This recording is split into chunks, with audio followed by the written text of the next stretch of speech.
Shalom saudara-saudari yang terkasih di dalam Tuhan kita Yesus Kristus. Kita telah tiba di sesi terakhir retret online kita. Kita sebentar lagi akan dilayani oleh Aise Suwon dengan pembicara Bapak Pendeta Randy Padang. Selamat mengikuti ibadah ini, Tuhan Yesus Kristus memberkati. Selamat malam, saudara-saudari yang terkasih. Untuk setiap jemaat AIC yang ada di Korea ini dan juga untuk setiap jemaat mantan AIC yang mungkin sudah pulang ke negara tercinta Indonesia. Shalom. Tidak terasa kita sudah memasuki sesi terakhir dari retret online kita pada malam hari ini. Sebelum kita mendengarkan sesi terakhir pada malam hari ini, saya mau mengajak saudara-saudari untuk sama-sama mempersiapkan hati setiap kita masing-masing. Mari kita sama-sama memuji nama Tuhan. Mari kita sama-sama sampaikan setiap ucapan syukur kita kepada Tuhan. Mari kita sama-sama menyembah Dia. Sebab benar Yesuslah yang layak kami puji, kami sembah Tuhan.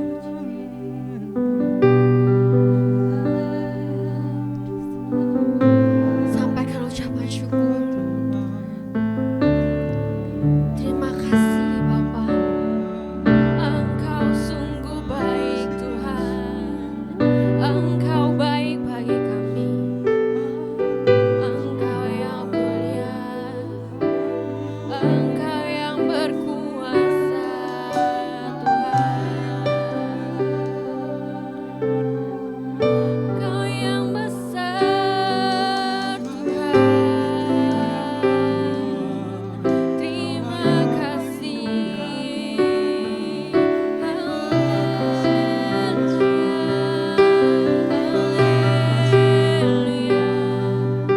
Kami mau mengucap syukur Tuhan untuk setiap perlindungan-Mu, penyertaan-Mu atas setiap kehidupan kami Tuhan. Engkau baik bagi kami. Engkau yang mengasihi kami Tuhan. Kasih-Mu tiada batasnya atas setiap kehidupan kami. Kami sungguh mengucap syukur Tuhan. Engkau baik Tuhan. Inilah setiap kami. Kami ingin memuji-Mu Tuhan, menyembah-Mu. Haleluya.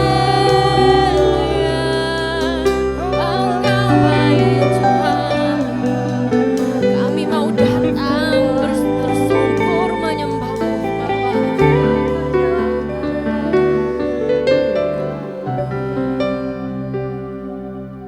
Benar Tuhan.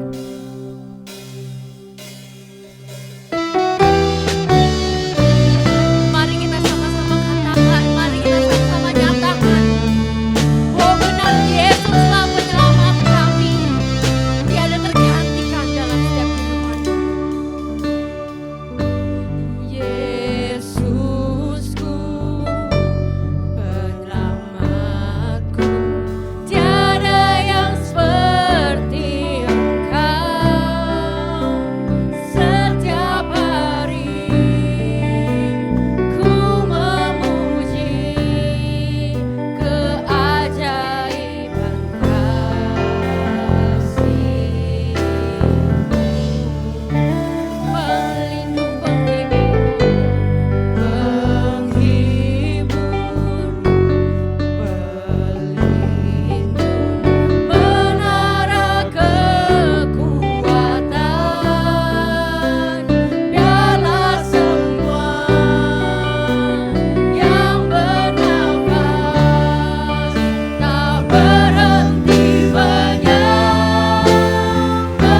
see how great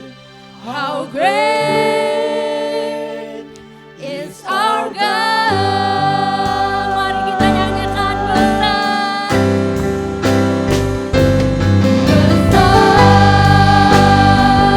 Allahku, nyanyikan besar, Allahku, selamanya besar dan ajaib. Tuhanku selamanya besar, selamanya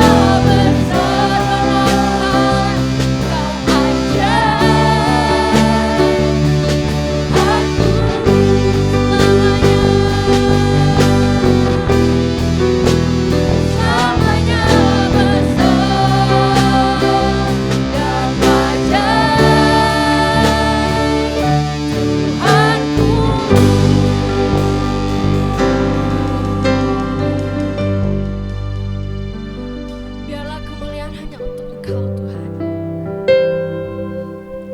Kami sungguh mengucap syukur Bapa untuk setiap penyertaan yang Kau berikan atas kami, untuk setiap sesi, untuk setiap firman yang telah Kau sampaikan pada setiap kami sampai detik ini Bapa.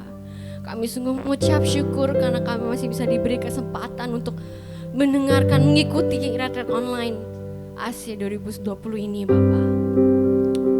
Dan sebentar kami ingin memuji nama-Mu jauh lebih lagi Bapa. Dan juga kami ingin mempersiapkan setiap hati kami untuk mendengarkan firman-Mu. Biarlah kiranya Roh Kudus-Mu turun atas kami. Biarlah hikmat-Mu memenuhi setiap kami Bapa. Kami menyerahkan serangkaian sesi pada terakhir malam hari ini ke dalam tangan-Mu. Di dalam nama Tuhan Yesus Kristus, Tuhan yang hidup, kami berdoa. Amin. Saudara-saudari sudah siap memuji Tuhan? Sudah siap memuji Tuhan? Amin. Saya mau mengatakan, jika kalau saya mengatakan Allahku dahsyat, maka saudara yang di rumah itu juga bilang dahsyat gitu. Kalau misalnya saya bilang Allahku dahsyat, dahsyat, dahsyat, dahsyat. Amin. Amin. Allahku dahsyat. Allahku Dahsyat. Sekali lagi 3 kali. Allahku dahsyat, dahsyat, dahsyat.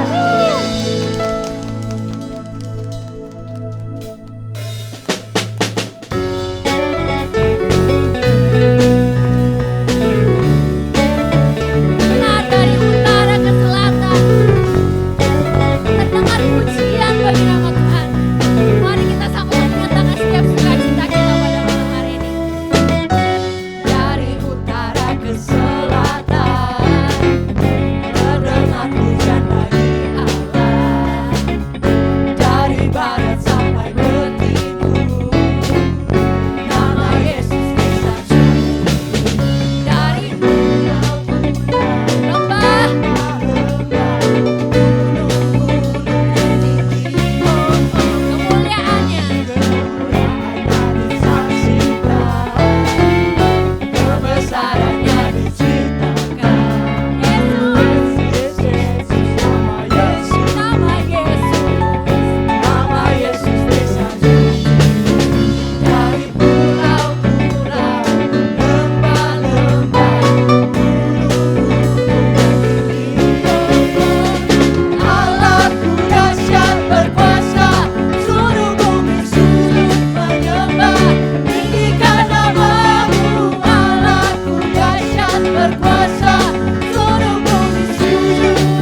Tuhan,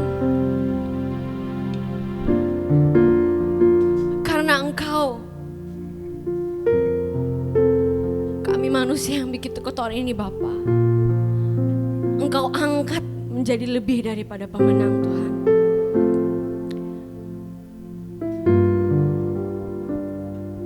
Kami sungguh mengucap syukur Bapa untuk setiap penyertaan-Mu dan tuntunan-Mu yang Kau berikan atas setiap kami. Tuhan, sebentar lagi kami akan mendengarkan sesi terakhir dari retret ini Bapa.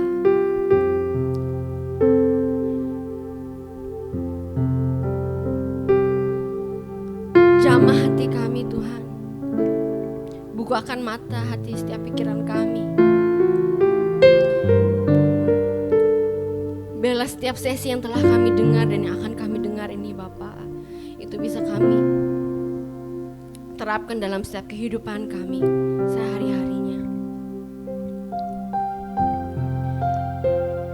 Bentuk kami Bapa sebagai bejana-Mu. Kami ingin menjadi murid yang selalu berkenan di hadapan-Mu Tuhan. Ajar kami Bapa.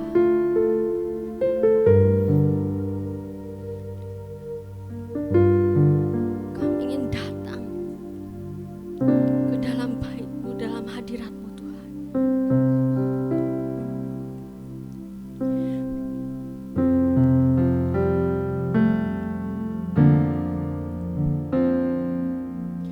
Datang Roh Kudus, Kau ku rindu.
Terima kasih Tuhan.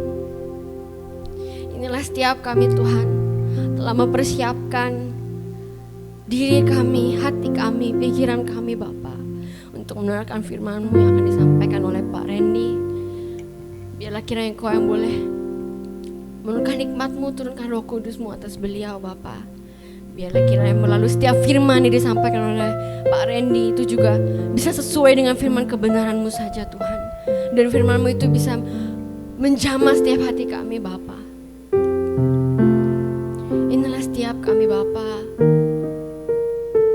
rindu untuk dibentuk oleh-Mu Bapa. Kami mau menyerahkan serangkaian sesi terakhir pada retret tahun ini ke dalam tangan-Mu. Di dalam nama Tuhan Yesus kami berdoa. Amin.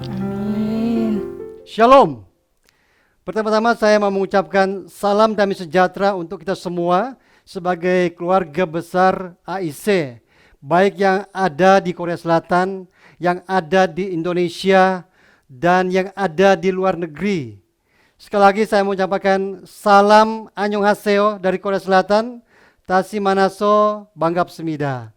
Yesus maneso saranghamida. Baik, kita akan melihat firman Tuhan yang akan kita lihat bersama-sama dalam sesi yang terakhir di malam hari ini, yaitu sesi yang ke-6, yang saya ambil dari surat 1 Yohanes pasal 2 ayat 15 sampai 17. Surat 1 Yohanes pasal 2 ayat 15 sampai 17. Mari kita baca bersama-sama. 1, 2, 3. Janganlah kamu mengasihi dunia dan apa yang ada di dalamnya. Jikalau seorang mengasihi dunia, maka kasih akan Bapa tidak ada di dalam orang itu. Sebab semua yang ada di dalam dunia, yaitu keinginan daging, keinginan mata, dan keangkuhan hidup, bukanlah berasal dari Bapa, melainkan dari dunia. Dan dunia ini sedang lenyap dengan keinginannya. Tetapi orang yang melakukan kehendak Allah akan tetap hidup selama-lamanya. Amin. Ya, kita sebagai keluarga besar AIC, dimanapun kita sedang berada saat ini, kita patut menaikkan puji dan syukur kita kepada Tuhan Allah Bapa kita, di mana di tengah-tengah situasi yang tidak baik ini, di tengah-tengah pandemi COVID-19, Tuhan masih memberikan kepada kita satu kesempatan yang luar biasa, meskipun dengan cara yang unik, untuk kita bisa bertemu di dalam retreat online, pertemuan secara virtual. Dan ini merupakan suatu berkat yang luar biasa yang sudah Tuhan berikan kepada kita, keluarga besar AIC. Dan malam hari ini seperti saya katakan tadi, kita akan masuk ke dalam sesi yang terakhir, di mana kita sudah mulai dari kemarin, sesi pertama, kedua, ketiga, keempat, baru ditambah juga seminar pada sesi yang kelima, dan sesi yang keenam ini yang juga dilayani oleh panitia retreat sendiri, yaitu AIC Suwon. Namun sebelum saya menyampaikan khotbah saya juga mau menyampaikan terima kasih kepada semua gereja-gereja AIC yang sudah turut ambil bagian di dalam pelayanan acara retreat ini. Kepada hamba Tuhan yang sudah menyampaikan khotbah, dan juga kepada semua tim pujian dan penyembahan yang sudah melayani kita di dalam ibadah. Dan secara khusus juga terima kasih yang sebesar-besarnya untuk panitia AIC Suwon yang sudah mengorbankan waktu, tenaga, pikiran, dan segala-galanya untuk menyiapkan semua rangkaian acara retreat ini sampai bisa terlaksana seperti sekarang ini. Dan biarlah segala kemuliaan hanya bagi Tuhan. Kita semua sudah tahu bahwa tema retreat kita kali ini adalah peziarah. Sekali lagi, peziarah. Dari sesi pertama, melalui Pendeta Maju kita sudah bersama-sama mendengar tentang firman bahwa manusia adalah keberadaan yang begitu berdosa. Dan juga kita sudah mendengar tentang betapa tak ternilainya kasih karunia Tuhan yang sudah menyelamatkan pendosa seperti saya dan saudara. Lantas pada sesi yang kedua, kita juga sudah mengerti apa yang dimaksud dengan godaan. Dan juga kita masuk pada sesi ketiga, kita juga sudah mendengar khotbah tentang ujian iman. Dan pada sesi keempat, kita juga sudah bersama-sama mendengar bagaimana kita bisa menang terhadap godaan dan ujian. Dan firman Tuhan berkata bahwa kita harus mengambil seluruh perlengkapan senjata Allah. Dan juga kita patut bersyukur kepada Tuhan, kita juga dibekali dengan satu seminar yang bisa membuka wawasan kita melalui Profesor Bernardo yang sudah menyampaikan seminar dengan tema The Next Normal. Dan saya percaya bahwa ini benar-benar memberkati kita karena kita diberikan suatu wawasan yang baru untuk bisa mempersiapkan hari-hari kita ke depan. Dan malam hari ini kita akan masuk ke dalam session yang terakhir, yaitu session yang ke-6. Session yang ke-6 ini saya beri judul dengan kemenangan orang percaya. Sekali lagi, kemenangan orang percaya. Kata peziarah itu berbeda dengan kata pengembara. Peziarah adalah seorang yang sedang melakukan sebuah perjalanan menuju suatu tempat yang pasti dan mulia. Sedangkan pengembara adalah seorang yang pergi kemana-mana tanpa tujuan dan tempat tinggal yang tertentu. Lantas pertanyaannya, kenapa kita sebagai orang Kristen disebut sebagai peziarah? Alasannya, karena orang Kristen juga adalah seorang yang sedang melakukan sebuah perjalanan menuju suatu tempat yang pasti dan mulia. Maksudnya, menjadi orang Kristen berarti saya dan saudara sedang melakukan sebuah perjalanan iman yang membawa kita menuju ke suatu tempat yang mulia dan pasti. Jadi orang Kristen, kita semua sedang melakukan sebuah perjalanan menuju ke surga yang mulia, tempat di mana Allah kita bersemayam dalam kemuliaannya. Dan kita semua juga akan tinggal di tempat itu, di dalam kemuliaan Allah yang kekal selama-lamanya. Ketika Tuhan Yesus diadili oleh Pontius Pilatus, waktu itu Pontius Pilatus bertanya seperti ini kepada Tuhan Yesus, "Engkaukah raja orang Yahudi?" Dan Tuhan Yesus menjawab, "Engkau sendiri mengatakannya." Hal ini tercatat di dalam 4 Injil. Itu bisa kita lihat dalam Matius pasal 27 ayat 11, Markus pasal 15 ayat 2, Lukas 23 ayat 3, dan juga di dalam Injil Yohanes pasal 18 ayat 33 sampai 36. Tetapi kalau kita melihat di dalam bagian dari Injil Yohanes, yaitu pada pasal 18 ayat 36a, ketika Pilatus bertanya kepada Tuhan Yesus, Engkau inikah raja orang Yahudi? Waktu itu Tuhan Yesus menjawab seperti ini kepada Pontius Pilatus, "Kerajaanku bukan dari dunia ini." Jadi di sini sangat jelas Tuhan Yesus sedang berbicara kepada Pontius Pilatus, yang pada waktu itu adalah wali negeri Kekaisaran Romawi yang sedang berada di Israel. Bahwa benar dia adalah raja atas orang Yahudi, tetapi dia juga bukan hanya raja atas orang Yahudi, dia adalah raja atas alam semesta ini. Dan Tuhan Yesus menyiratkan bahwa kerajaannya bukanlah kerajaan yang berasal dari dunia ini, yang sama seperti kerajaan dunia ini yang sebentar ada dan setelah itu hilang dan lenyap. Tuhan Yesus ingin menegaskan bahwa kerajaannya memang ada, tetapi berbeda dengan kerajaan yang ada di dunia ini.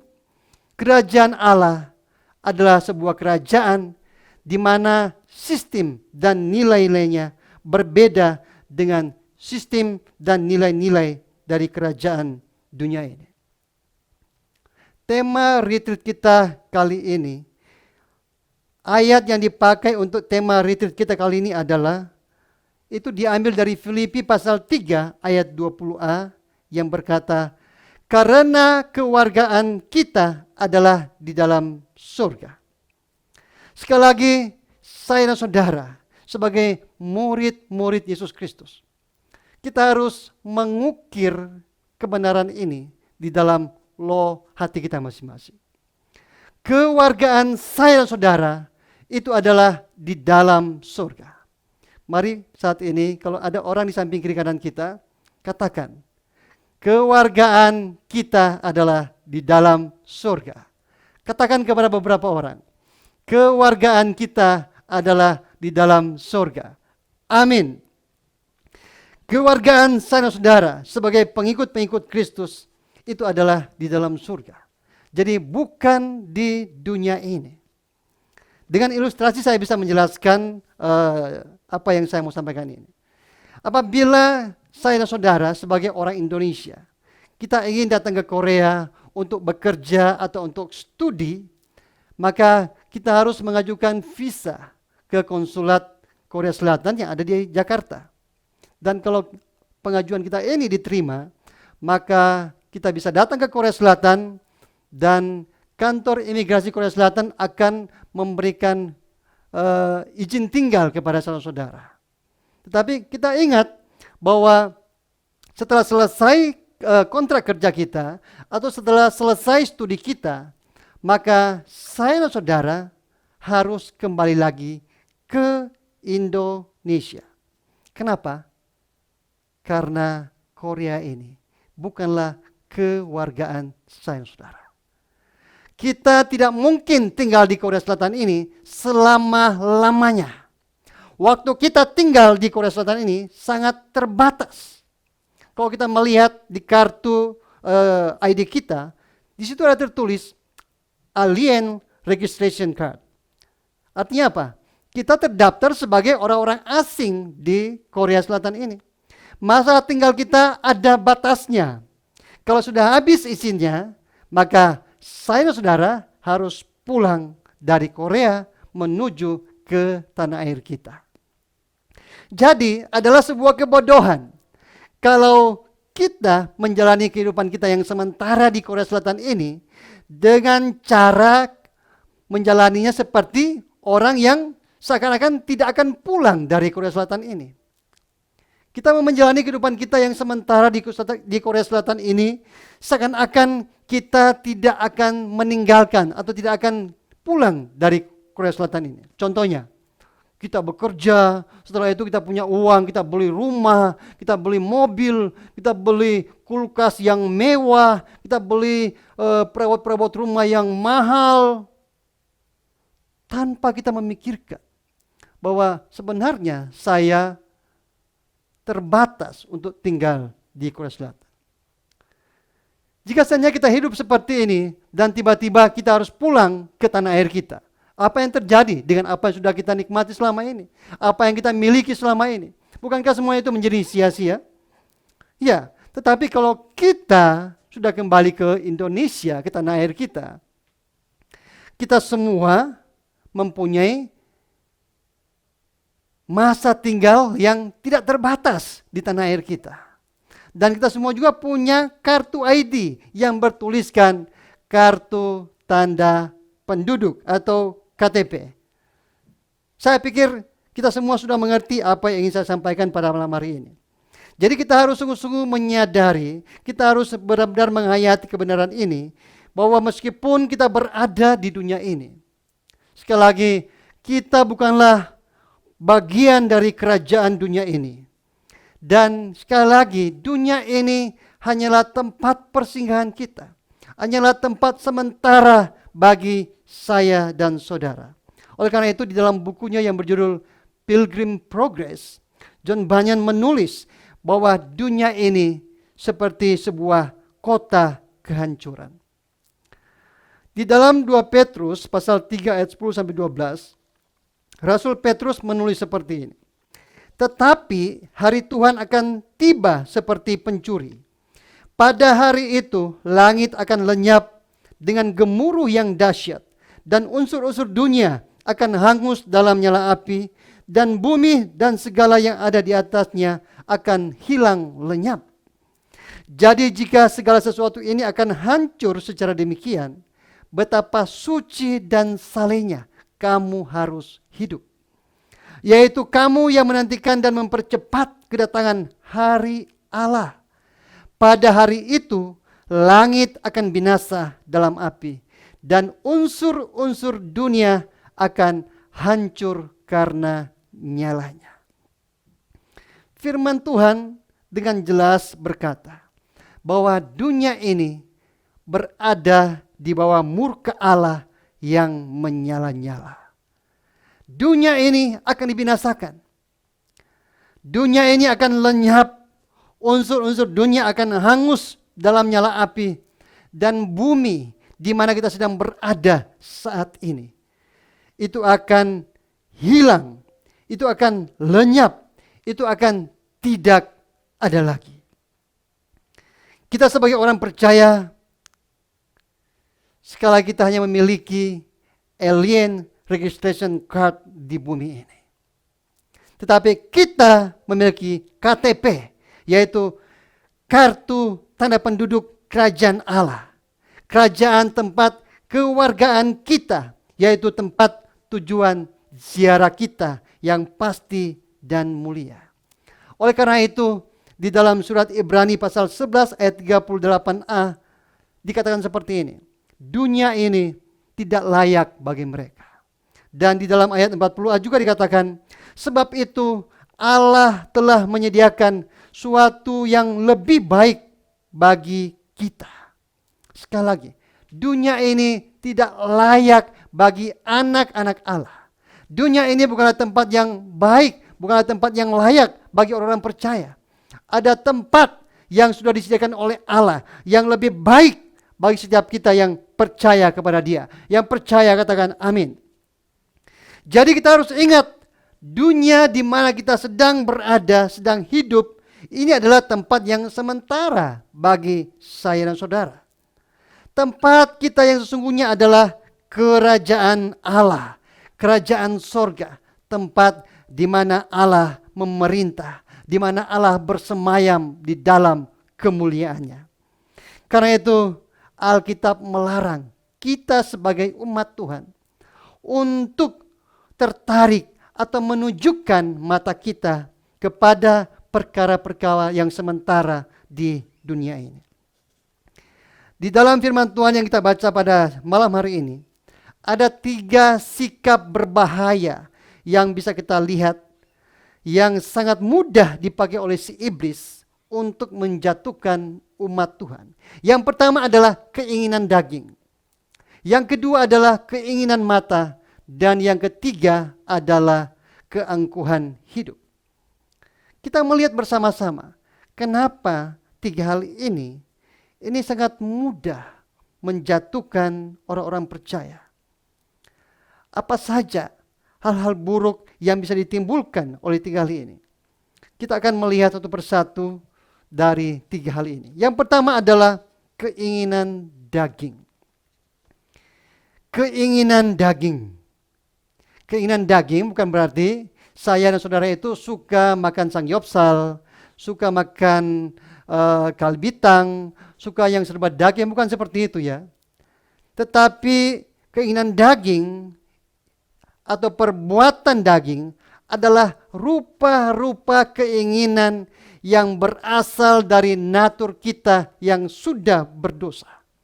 Dan ini penuh jebakan yang sangat menggoda dan sangat berpotensi untuk membuat manusia jatuh dalam dosa. Karena itu Paulus menulis seperti ini di dalam Galatia pasal 5 ayat 19 sampai 21. Perbuatan daging telah nyata, yaitu percabulan, sekali lagi percabulan, kecemaran, hawa nafsu, penyembahan berhala, sihir, perseteruan, perselisihan, iri hati, amarah, kepentingan diri sendiri, percideraan, roh pemecah, kedengkian, kemabukan, pesta pora, dan sebagainya. Dan sebagainya artinya apa? masih banyak yang lain lagi. Keinginan daging tidak hanya merusak iman orang percaya, tetapi juga pelayanan orang Kristen. Kita tahu semua bahwa keinginan daging itu bukanlah sesuatu yang hanya menyerang orang-orang Kristen awam saja. Tidak ada orang Kristen yang bisa dikatakan kebal dengan yang namanya keinginan daging ini. Kalau ada orang Kristen awam yang jatuh di dalam dosa keinginan daging, maka ada juga hamba Tuhan yang dapat jatuh di dalam dosa yang serupa. Oleh karena itu, kita masing-masing, apakah itu sebagai kaum Kristen awam atau sebagai hamba Tuhan, kita semua tidak boleh merasa bahwa kita itu sudah aman dari dosa keinginan daging ini. Setiap waktu dosa keinginan daging ini dapat menyerang saudara-saudara dan dapat menyentuhkan kita.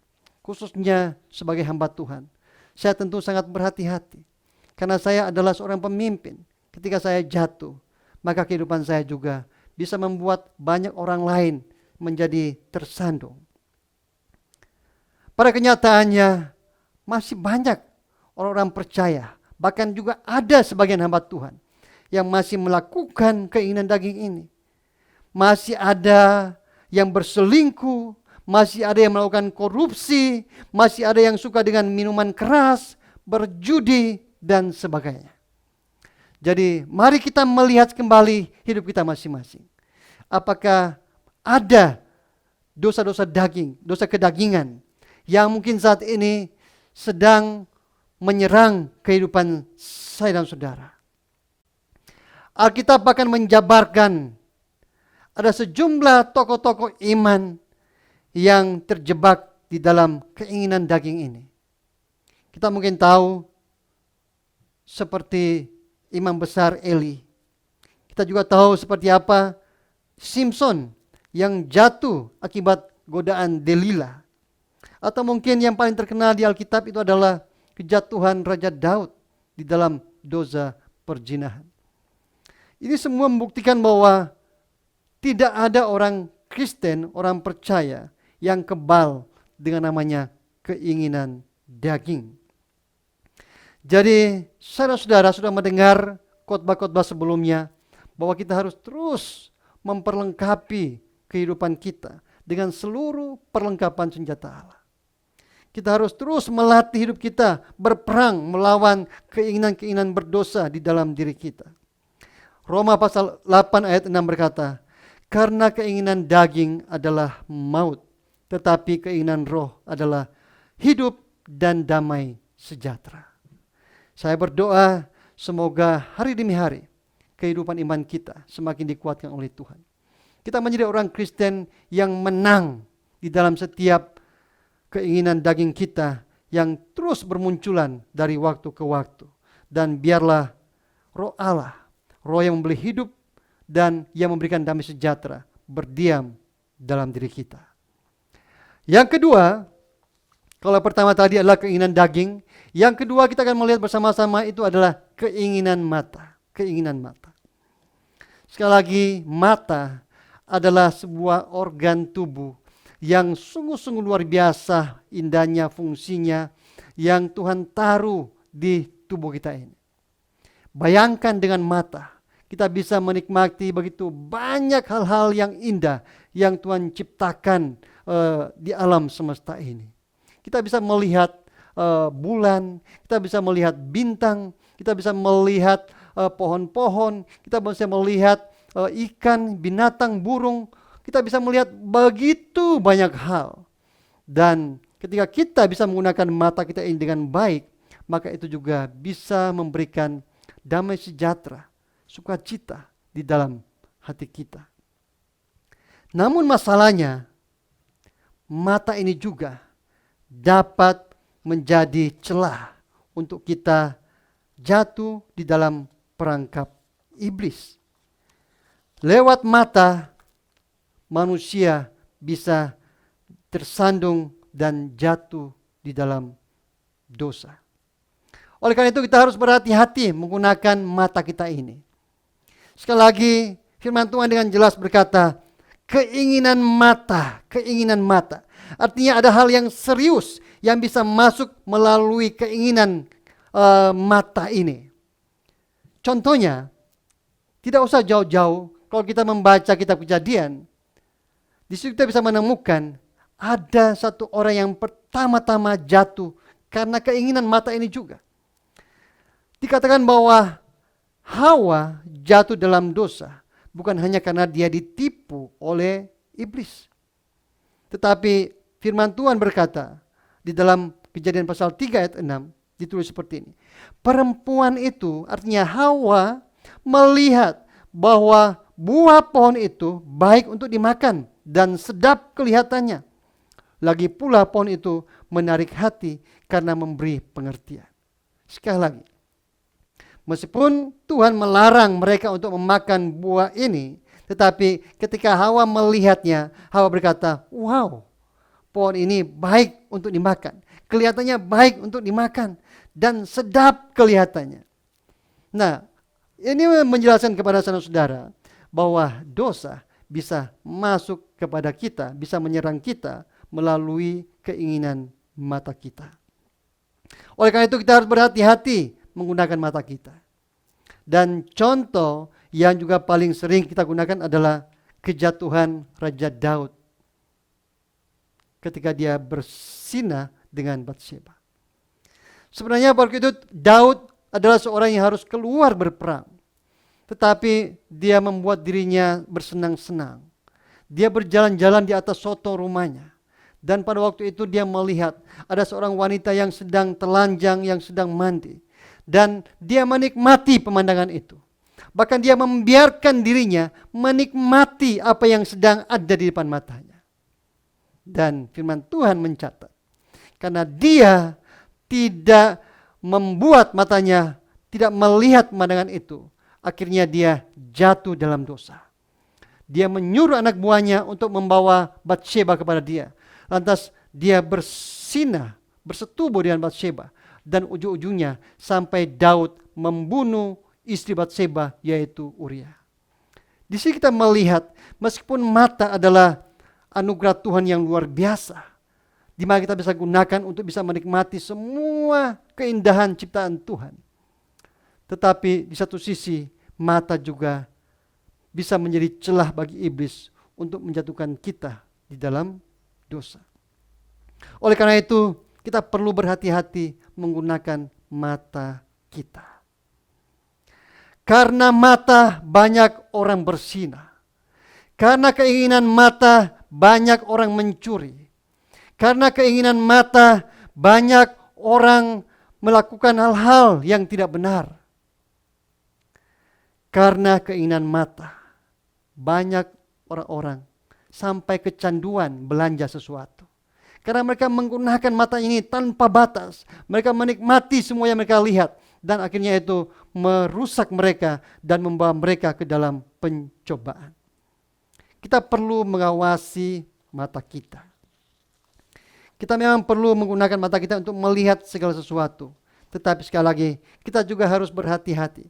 Ketika mata kita ini sudah membawa kita kepada sesuatu yang bisa membuat kita berdosa.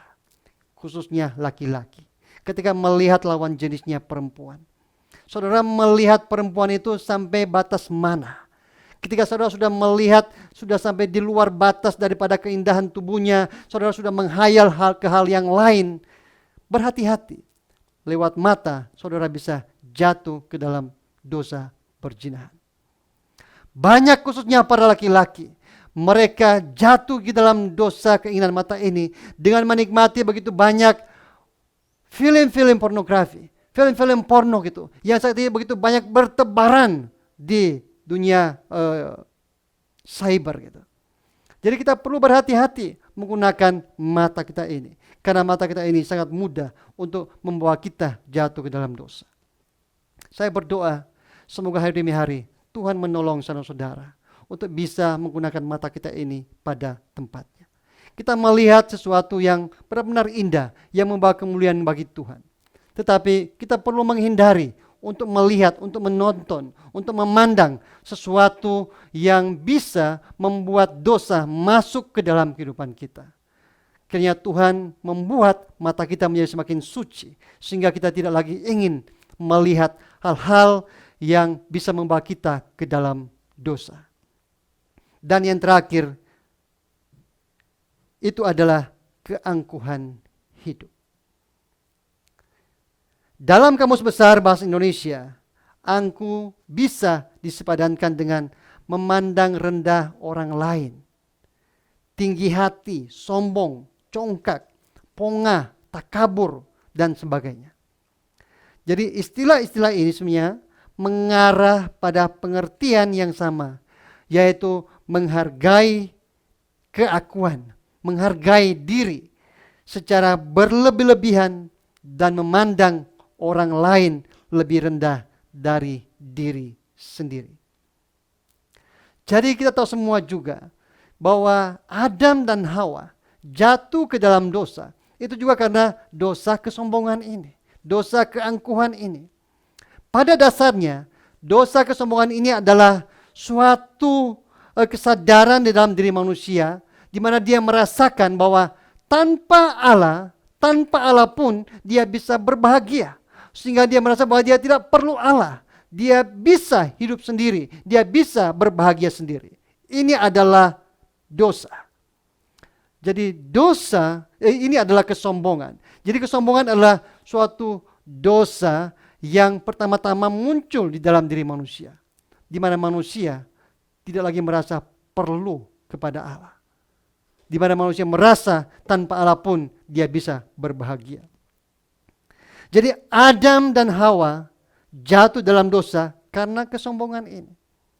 Mereka merasa bahwa bisa berbahagia, bisa hidup tanpa Allah. Karena itu, seorang yang sombong hanya memerlukan sesuatu yang namanya aku. Aku. Apakah kita adalah orang yang selalu menekankan aku? Itu bisa membuktikan bahwa kita sedang jatuh ke dalam dosa kesombongan ini. Oleh karena itu, kita perlu belajar untuk merendahkan diri kita. Di dalam kitab 2 Raja-Raja dan 2 Tawarik, di situ dikisahkan seorang raja yang bernama Hizkia. Kita kenal semua bahwa Raja Hizkia adalah seorang raja yang sangat saleh. Dan juga dia seorang yang sangat dekat dengan Tuhan. Tetapi di akhir hidupnya, firman Tuhan berkata bahwa dia menjadi raja yang sangat angkuh. Demikian juga di dalam Alkitab seperti Raja Nebukadnezar. Dikatakan bahwa meskipun raja ini adalah alat di tangan Tuhan, tetapi pada akhirnya dia meninggikan dirinya. Sehingga Tuhan membuat raja ini dan kerajaannya menjadi seperti debu, menjadi hancur. Jadi keangkuhan ini sangat berlawanan dengan kerendahan hati yang menjadi ciri khas orang percaya. Allah sangat membenci orang yang sombong. Allah tidak suka, Allah tidak senang dengan orang yang congkak, orang yang angkuh. Tetapi firman Tuhan berkata, Allah mengasihi orang yang rendah hati. Kita semua berdoa bersama-sama supaya hari demi hari, meskipun Tuhan sudah memberkati hidup kita berlimpah-limpah, kita tidak menjadi orang yang angkuh. Kita tidak menjadi orang yang sombong. Kita tidak menyombongkan diri kita dengan apa yang Tuhan berikan kepada kita. Tetapi biarlah kita menjadi orang yang semakin merendahkan hati kita. Dan kita mau berkata bahwa semua ini karena kasih karunia Tuhan. Di dalam 1 Petrus pasal 5 ayat 5 dikatakan, Allah menentang orang yang congkak, tetapi mengasihani orang yang rendah hati. Jadi sekali lagi, kalau saat ini hidup kita diberkati Tuhan secara luar biasa, dengan begitu banyak talenta, dengan kemakmuran, dengan harta benda, dengan pendidikan, dengan apapun, mari jangan buat semua itu sebagai celah untuk iblis membuat kita menjadi sombong dan angkuh. Tetapi mari kita dengan rendah hati, kita pakai semua ini untuk juga memberkati sesama kita. Ya, Jika kita tahu bahwa 3 sikap ini sangat berbahaya. Pertama adalah keinginan daging, yang kedua adalah keinginan mata, dan yang terakhir adalah keangkuhan hidup. Kita harus menjauhkan diri dari 3 hal ini. Kenapa? Karena 3 hal ini dibenci oleh Tuhan. Kita perlu selalu menjaga diri kita dengan memperlengkapi dengan seluruh perlengkapan senjata Allah. Kenapa? Karena iblis dia terus memburu dengan perangkapnya dan menanti sampai saudara jatuh dan masuk ke dalam perangkapnya. Sekali lagi malam hari ini firman Tuhan berkata, janganlah kamu mengasihi dunia dan semua yang ada di dalamnya. Jika orang mengasihi dunia ini, maka kasih akan Bapa tidak ada di dalam orang itu. Sekali lagi firman Tuhan berkata, kita tidak boleh mengasihi dunia ini. Kalau kita mengasihi dunia dan semua yang ada di dalamnya, maka kasih akan Bapa tidak akan ada dalam hidup kita. Sebab semua yang ada dalam dunia, yaitu keinginan daging, keinginan mata, dan keangkuhan hidup, firman Tuhan berkata, itu tidak berasal dari Bapa, tetapi dari dunia ini. Sekali lagi, 3 hal ini tidak berasal dari Bapa, tetapi berasal dari dunia. Kalau kita mengasihi dunia ini, maka kita tidak mungkin mengasihi Bapa kita di surga. Kita akan terperangkap dengan cara hidup dunia ini yang berdosa. Sebaliknya kalau kita mengasihi Bapa, maka kita tidak akan mengasihi apa yang ada dalam dunia ini. Tetapi kita akan hidup dalam kehendak Allah. Dan firman Tuhan berkata, kita akan tetap hidup selama-lamanya. Yang percaya katakan amin. Saya mau menyimpulkan firman Tuhan pada malam hari ini. Kalau ada di antara kita yang bertanya-tanya, siapakah raja yang paling besar di dalam sejarah manusia? Kita pasti akan menjawab, dia adalah Alexander Agung. Dikatakan bahwa Alexander Agung adalah seorang yang berhasil menaklukkan Yunani, berhasil menaklukkan Persia, dan juga sebagian India sampai ke Afghanistan pada umur 32 tahun. Seorang yang luar biasa. Pada waktu dia berumur 13 tahun, bapaknya memanggil Aristoteles untuk menjadi guru bagi dia. Dan bukan hanya Aristoteles saja, dia juga belajar banyak hal dari filsuf-filsuf yang terkenal pada waktu itu.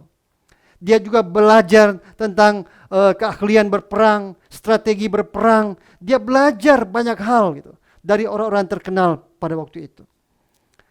Oleh karena itu pada umur 32 tahun, dia menjadi seorang penakluk yang bukan hanya menaklukkan Yunani saja, tetapi Persia, bahkan sebagian dari India.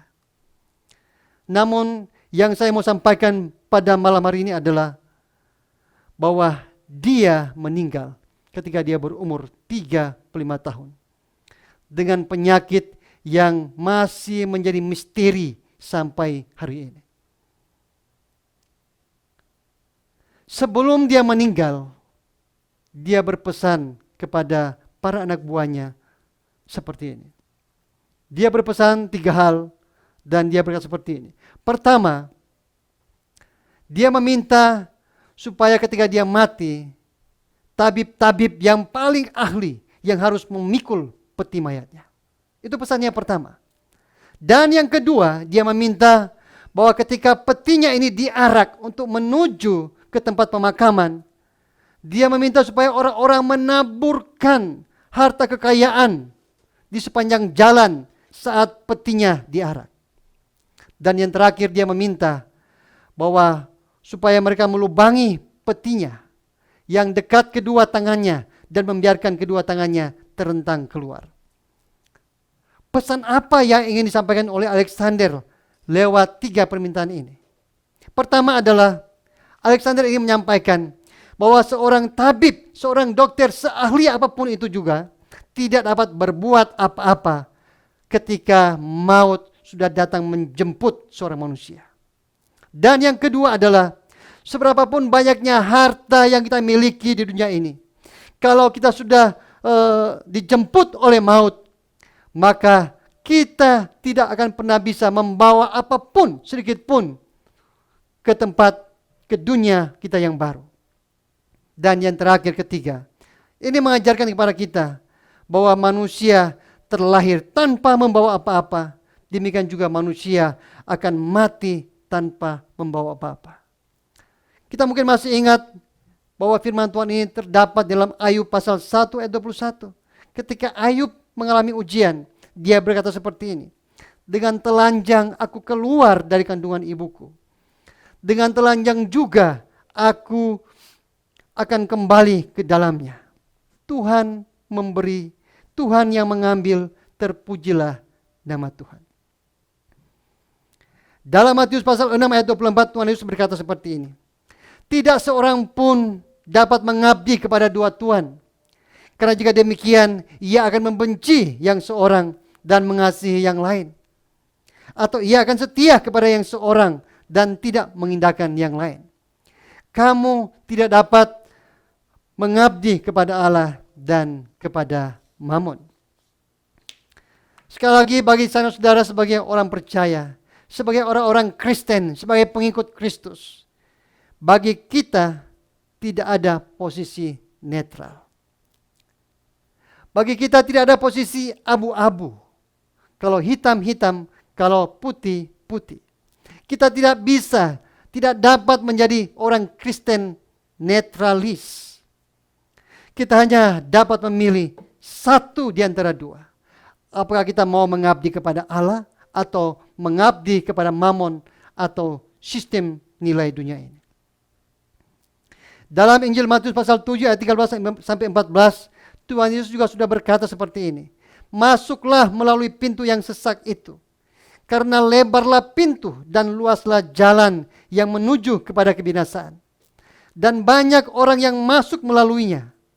Karena sesaklah pintu dan sempitlah jalan yang menuju kepada kehidupan. Dan sedikit orang yang mendapatinya. Tuhan Yesus sendiri menjalani kehidupan yang ia ajarkan kepada murid-muridnya. Dia adalah Allah yang mulia, tetapi dia rela menjadi hina. Dia adalah Allah yang penuh kemuliaan, tetapi dia rela menjadi seorang hamba yang hina. Dia rela mati disalibkan demi menebus dosa manusia.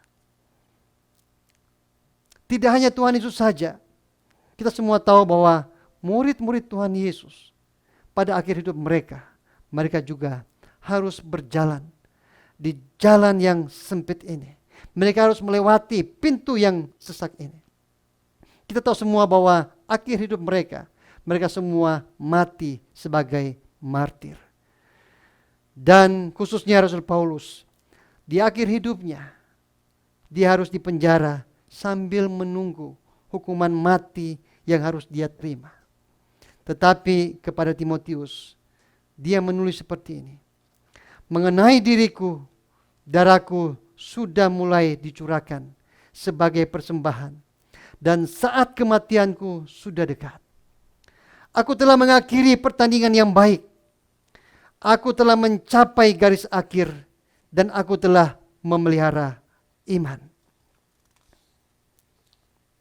Sekarang adalah waktu saya dan saudara untuk menyelesaikan perlombaan iman ini. Kita harus menyelesaikan perjalanan kita sebagai peziarah. Memang jalan ini tidak mudah. Ada banyak godaan, ada banyak ujian, dan bahkan kita bisa kehilangan nyawa kita di dalam perlombaan iman ini. Tetapi sekali lagi, Yesus Tuhan kita, kekasih hati kita, dia telah menyiapkan tempat bagi saudara. Dan dia sedang menanti kita semua sampai tiba di tempat tersebut. Agar kita tidak bisa melupakan tujuan dari perjalanan iman kita ini, mari kita menjadi orang Kristen yang senantiasa haus dan lapar akan kebenaran firman Tuhan. Mari kita menjadi orang Kristen yang selalu rajin bersekutu dengan Tuhan dimanapun kita berada. Dan mari kita juga menjadi orang Kristen yang terus berusaha melakukan kebaikan tertinggi, yaitu dengan mengasihi Allah dengan segenap hati kita, segenap jiwa kita, kekuatan kita, dan juga mengasihi sesama kita sama seperti kita mengasihi diri kita sendiri. Meskipun jalan keselamatan ini tidak mudah, tetapi kalau kita mengingat bahwa dunia ini hanya tempat persinggahan sementara, bahwa dunia ini akan habis lenyap, dan bahwa kita sedang menuju tempat tujuan kita yang pasti dan mulia, maka kita tidak akan mudah patah semangat. Dan kita harus selalu mengingat bahwa Tuhan Yesus telah berjanji, Dia akan menyertai saya dan saudara sampai kepada akhir zaman. Tuhan Yesus memberkati kita semua. Dan di akhir acara retreat ini, sekaligus menutup session yang ke-6 ini, mari kita semua datang kepada Tuhan. Kita akan nyatakan komitmen kita kepada Tuhan. Saya mau mengundang pemimpin pujian dan para singer pemain musik untuk mengiringi lagu ini. Bapak, Ibu, saudara-saudari yang dikasihi oleh Tuhan, kita sudah bersama-sama mendengarkan khotbah firman Tuhan. Dan pada saat ini, saya mau mengajak kita semua untuk menyatakan komitmen kita kepada Tuhan dengan menyanyikan satu pujian yang berjudul Chunim Tasi Osil Tekaji. Kita mau katakan kepada Tuhan, Tuhan, meskipun jalan yang kutapaki ini laksana pintu yang sesak, seperti jalan yang kecil, tetapi Tuhan, aku mau bangkit, aku mau berlari sampai Tuhan datang kembali untuk menjemput kami yang percaya kepada Engkau. Mari kita angkat pujian ini bersama-sama. Kita pujikan dengan segenap hati kita. Chunim Tasi Osil Tekaji. Chunim Tasi Osil Tekaji. Nanen ikirel karira.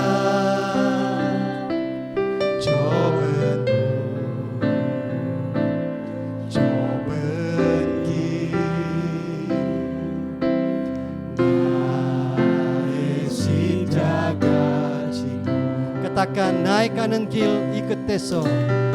Naik kanan ikut teso.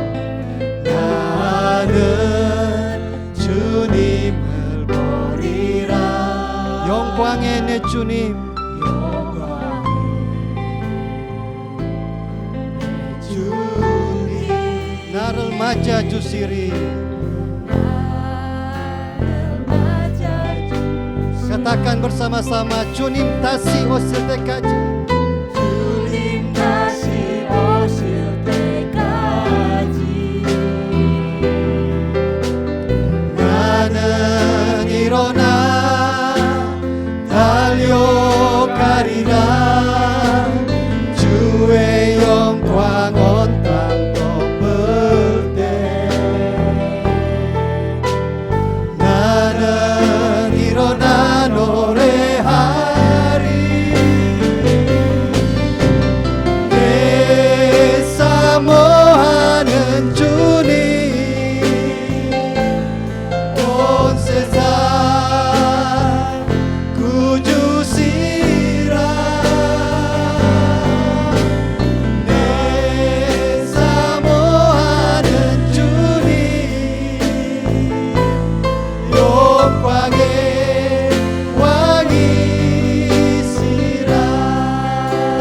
sekali lagi dari baitnya yang kedua.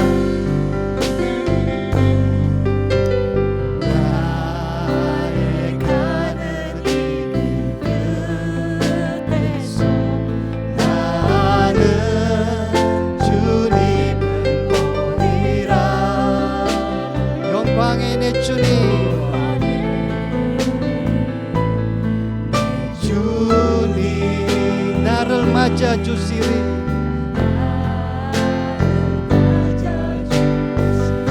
Sama-sama Chunim Tasi Osil Tekaji.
Yongkwange wangi sirah, Yongkwange wangi sirah,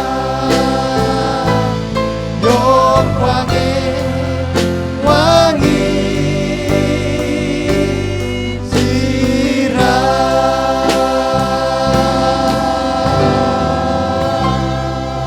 Biarkan musik menyanyikan pujian ini. Mari kita bersama-sama berdoa kepada Tuhan.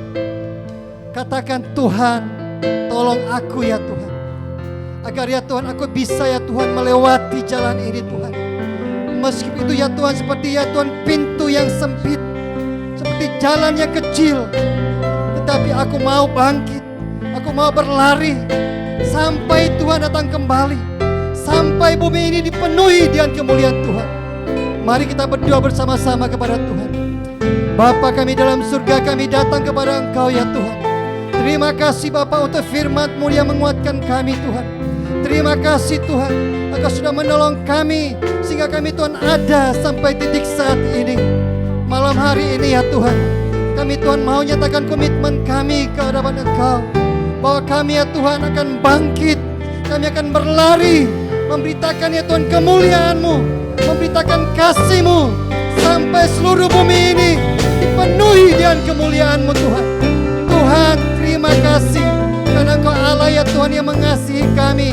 Terima kasih Tuhan, Engkau sudah memberikan segala-galanya Tuhan untuk menyelamatkan kami. Dan kini waktunya ya Tuhan, kami bangkit bagi Tuhan. Kami Tuhan mau berlari bagi Tuhan.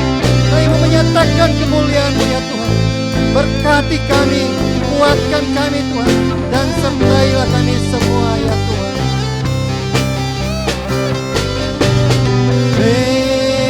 Besamohana Juni Om Cesar Tuju Sirah Besamohana Juni Yongkwange wangi Yongkwange wangi sirah Yongkwange wangi sirah. Sekali lagi Yongkwange, Yongkwange wangi sirah.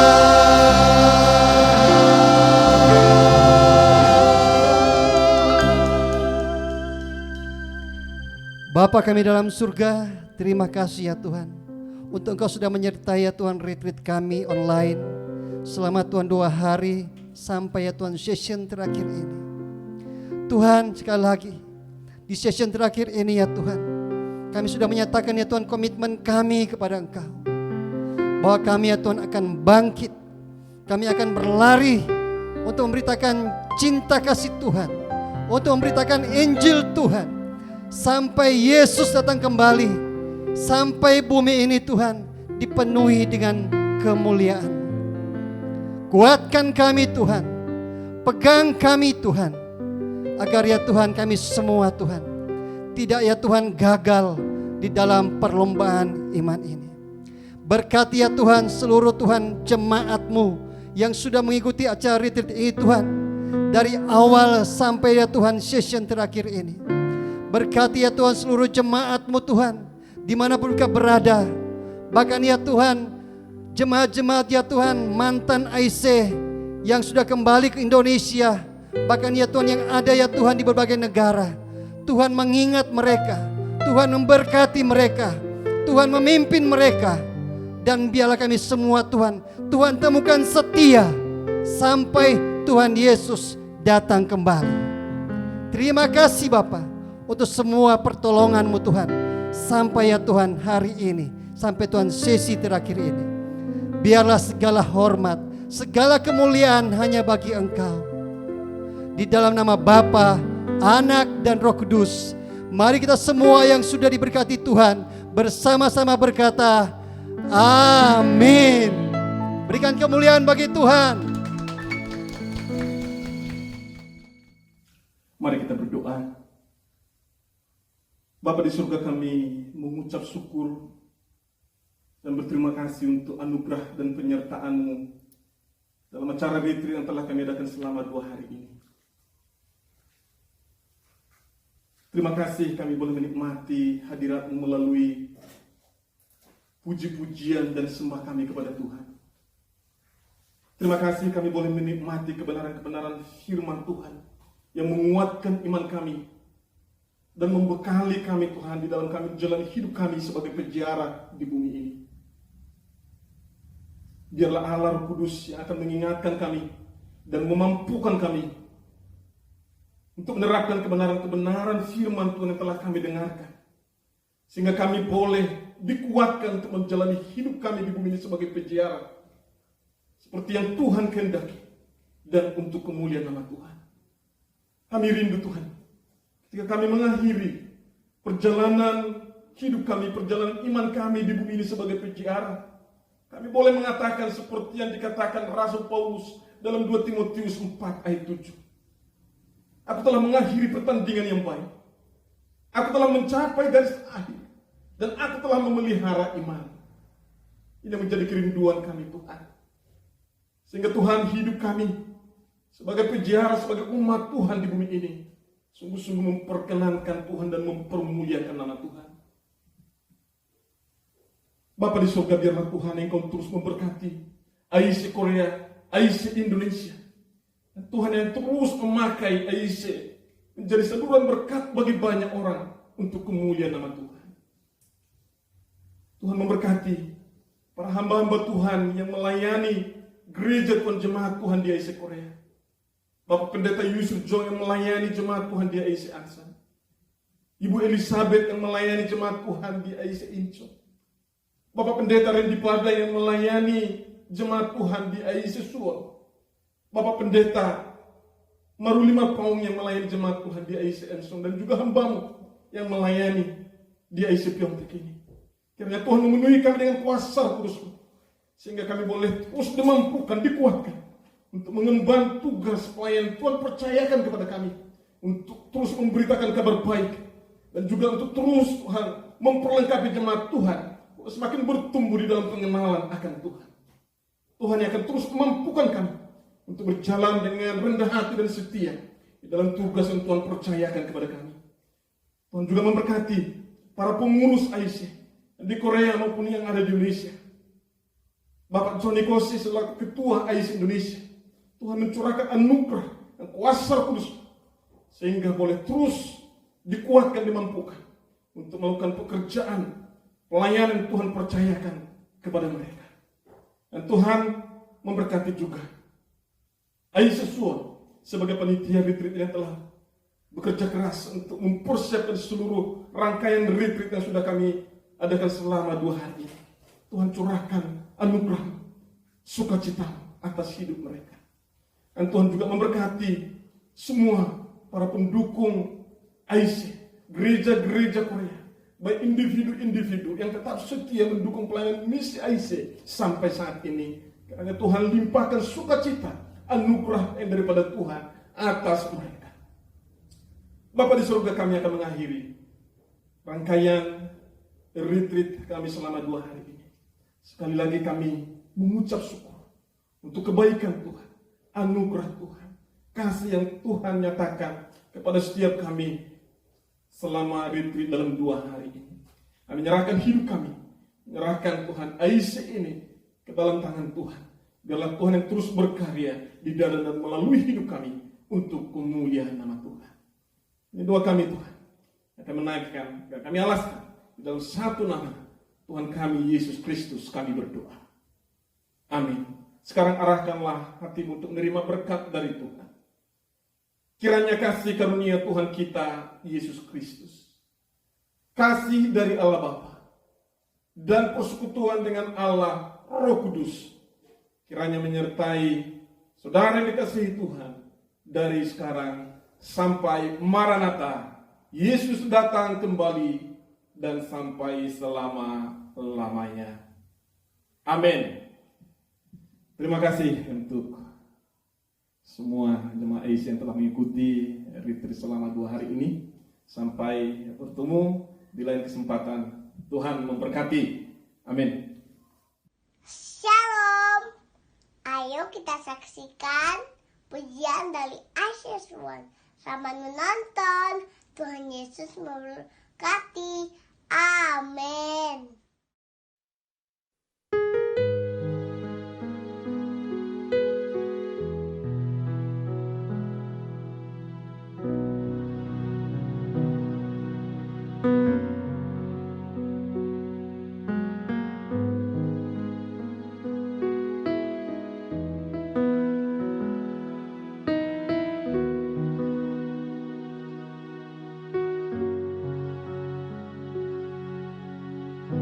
The Lord bless you and keep you.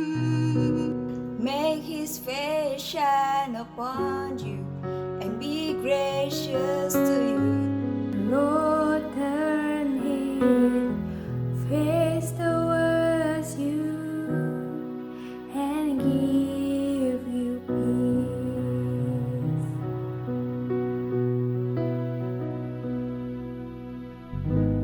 Tuhan jaga dan berkati, wajahnya menyinarimu dengan kasih anugerah.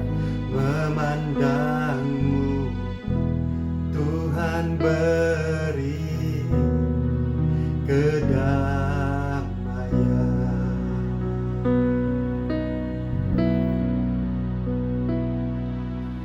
Amin,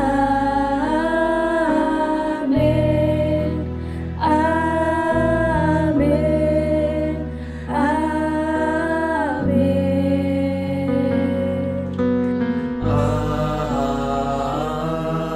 Amin, amin, amin. Juga는 지키고 그 얼굴 비추사 은혜 베푸시길. 그 얼굴 드시사 평강 주시길.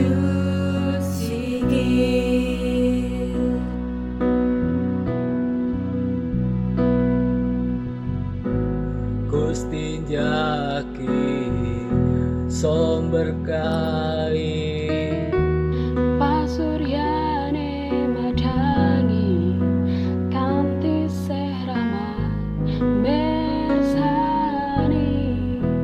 Gusti paring sing katentreman.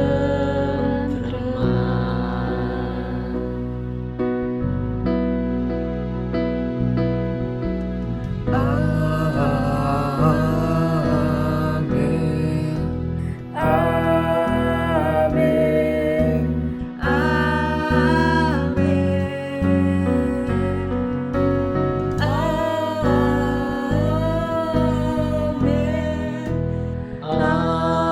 Amin, amin. Berkuate di bata sing ikut kaman sinusun nini aji anak du kempudu krinasi keleweti kap kesasi badia singarak-ngarak ibu dindu samping ngendu sikuti kembas pesundu Tuhan Yesus si masu-masu. Maya Yesu, maya bengi, naliko lunga, naliko teko. Wayah seneng, wayah sedih, Gusti wonten kanggo kita. Gusti wonten kanggo kita, Gusti wonten kanggo kita, Gusti wonten kanggo kita, Gusti wonten kanggo kita. Walania simai kemo kengahono ngahoteniha soroyomo baonomo baume bangaete Pengape muka, depe hadiran, pengape belakang, ngape samping. Sekitar pangana yang di dalam Tuhan ada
sekelilingmu, sekelilingmu, di dalammu Tuhan ada besertamu. Waktu pagi, waktu malam, waktu pergi, waktu datang, dalam suka, dalam duka, Dia ada untuk kamu, Dia ada untuk kamu.